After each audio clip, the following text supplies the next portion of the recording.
दर्शक हो नमस्कार. वेधकमध्ये स्वागत आहे. मी प्रशांत आराध्य. एक ताजी राजकीय घडामोड अशी आहे की देशाचे माजी गृहमंत्री आणि राज्याचे माजी मुख्यमंत्री सुशीलकुमार शिंदे यांनी आज पंढरपूरचा दौरा केला. यावेळी डिजिटल मीडिया संघटनेच्या वतीने त्यांचा वार्तालापाचा कार्यक्रम ठेवण्यात आला होता. यामध्ये बोलताना सुशीलकुमार शिंदे यांनी माढा आणि सोलापूर दोन्ही मतदारसंघ इंडिया आघाडी म्हणजेच महाविकास आघाडी सहज जिंकेल असा दावा केलाय. तसेच अभिजित पाटील व धवलसिंह मोहिते पाटील हे सध्या भाजपच्या वाटेवर असल्याची चर्चा आहे. यावर त्यांनी प्रतिक्रिया व्यक्त केली. काय म्हणाले ज्येष्ठ नेते सुशीलकुमार शिंदे पहा. सोलापूर आणि माढ्यामध्ये नेमकं काय होतं? सोलापूर आणि माढा हे दोन्ही ठिकाणी काँग्रेस आमच्या इंडियाची सीट दोन्ही निवडून येणार.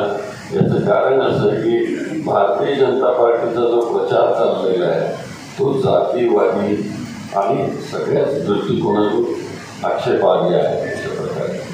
आणि म्हणून तिथं दुसरं काही शिरकाव येणार नाही. इथं प्रणिती येणे आणि तिकडे आमचे मोहिते पाटील निवडून येणार याविषयी माझ्या मनामध्ये बिलकुल शंका नाही.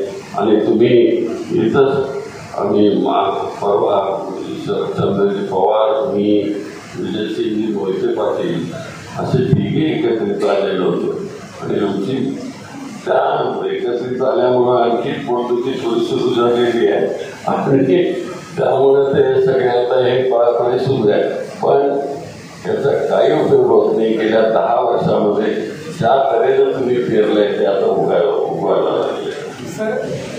साहेब, निवडणुकीची धामधूम सुरू आहे. याच दरम्यान पंढरपूरच्या विठ्ठल कारखान्यावर राज्य सहकारी बँकेने कारवाई केली. त्यानंतर त्या बँकेचे कारखान्याचे चेअरमन जे कालपर्यंत आपल्यासोबत आणि पवार साहेबांसोबत ते भाजपच्या वाटेवर असल्याचं कळतं. आणि आपल्या काँग्रेस पक्षाचे जिल्हाध्यक्ष धवलसिंह मोहिते पाटील यांच्या घरी आज स्वतः केंद्रीय उपमुख्यमंत्री देवेंद्र फडणवीस भेट देणार आहेत. त्यांचाही भाजपमध्ये प्रवेश असल्याचं कळतं.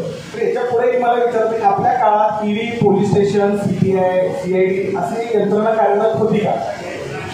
आमच्या काळामध्ये सगळे यंत्रणा होती, पण राजकारणाकरता म्हणून आम्ही त्याचा उपयोग केला.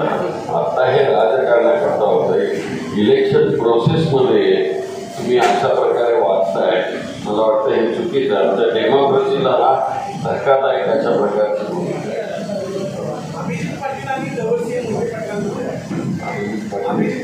धवलसिंह मोहिते आपल्याला सोडून जाणार आहेत, भाजपमध्ये जाणार.